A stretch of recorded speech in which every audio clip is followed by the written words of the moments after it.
Quite a few years ago now, when my eldest daughter was just 5 years of age, I remember one morning I was going through my usual wake-up routine and needed to have a shave before I left home for work. So I lathered up my face and was just about to start using my razor when my 5-year-old daughter came into the bathroom and just looked up at me and asked a very simple question. "What are you doing, Dad?" So I was in a bit of a hurry and I responded with a very quick but short answer that was, I was having a shave. "What's a shave?" she asked. I responded by explaining that a shave was what I did to remove the bristles from my face. "What are bristles?" she asked. And I responded, "Well, they're small stubbly hairs that grow on my face." "Why do they grow on your face?" she asked. "Well, they grow the same way that hairs grow on your arms and your legs and head."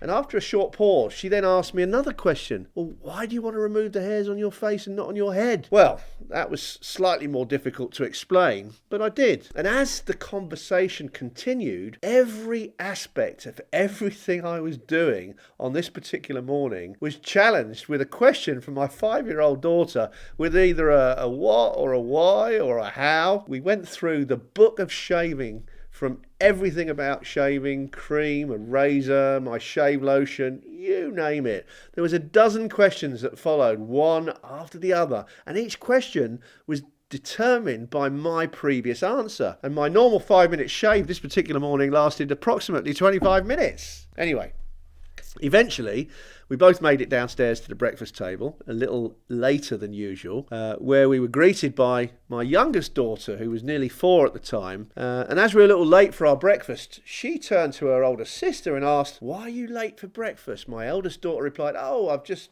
been watching Dad have a shave." Well, you've guessed it. Her response was exactly the same. "What is a shave?" And so that morning breakfast also took a little longer, as my youngest daughter asked over 100 questions and all in an almost identical conversation that took place earlier between the two girls, and the one that I just had with my eldest daughter. So on my way to work that morning, I couldn't help but laugh at the memory of both girls going through their routine of literally asking question after question after question to get to learn about me shaving.